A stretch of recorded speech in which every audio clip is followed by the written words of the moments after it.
ये ध्यान सूत्र है। Meditation means dropping your mind, dropping your conditioning, dropping your ideologies and your instincts. अर्थात ध्यान अपने मन को गिरा देना है, अपनी संस्कार बद्धताओं को गिरा देना है, अपनी प्रवृत्तियों और अपने आदर्शों को भी गिरा देना है।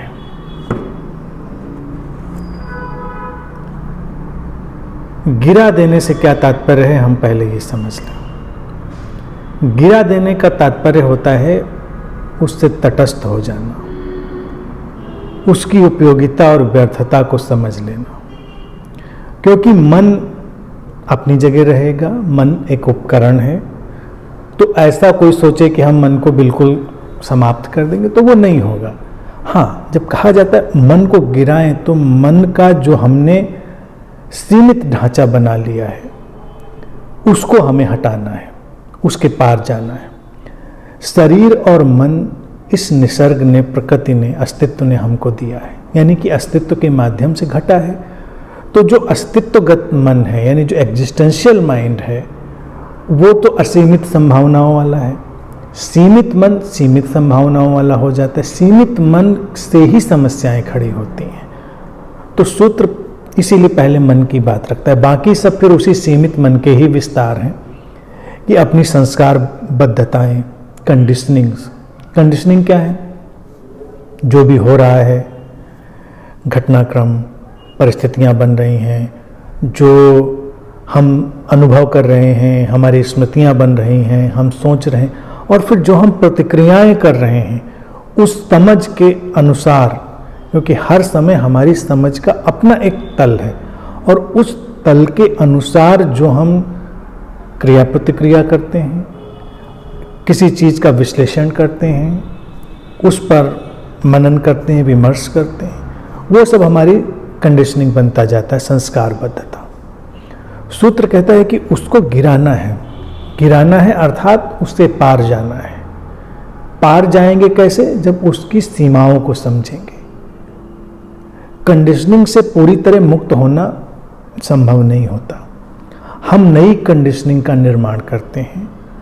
मनुष्य का जीवन जो है वो एक कांस्टेंट कंडीशनिंग है, एक सतत संस्कार बद्धता है।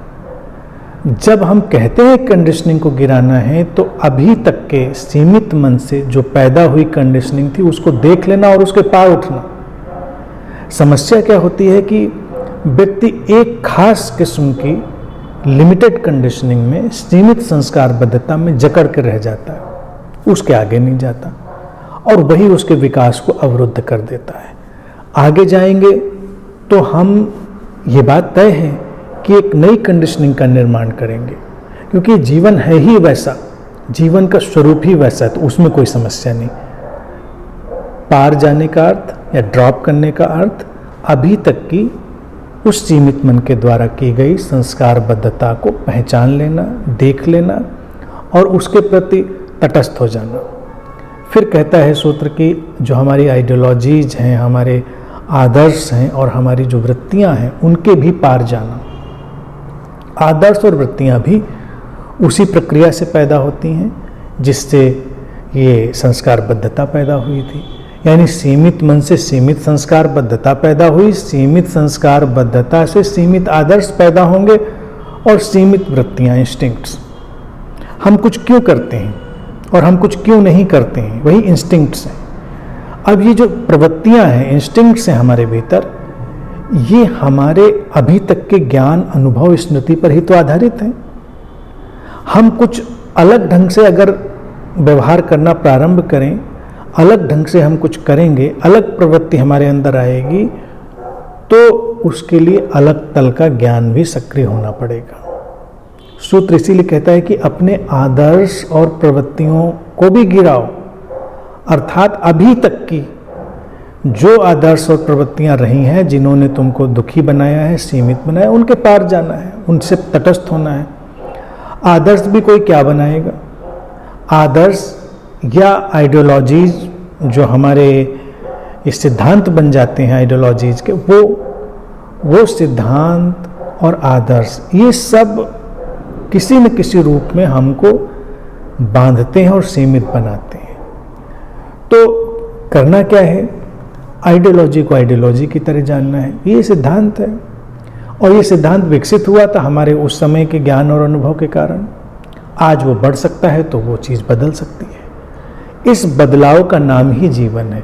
अगर जीवन एक निरंतर विकास की प्रक्रिया है तो जीवन निरंतर बदलाव की प्रक्रिया है, और ध्यान उस बदलाव की प्रक्रिया के साथ लयबद्ध हो जाना है। वो जो चेंज है उससे ट्यून हो जाना है। तो इसीलिए जब सूत्र में बात आती है कि इन सबको गिरा देना है, अर्थात इनसे तटस्थ हो जाना है, इनकी उपयोगिता व्यर्थता को जान लेना है, इनके पार जाना है और एक नए ढंग, एक नई जीवन शैली में प्रवेश करना है। जीवन में अगर हम ध्यान का प्रवेश देते हैं तो वो भी एक लगातार बदलती हुई जीवन शैली है जो हमें दिव्यता की तरफ ले जा रही। दिव्यता अर्थात हमारी असीमित संभावनाओं की तरफ ले जा रही है। तो मूल रूप में ध्यान का यही ढंग और यही शैली है।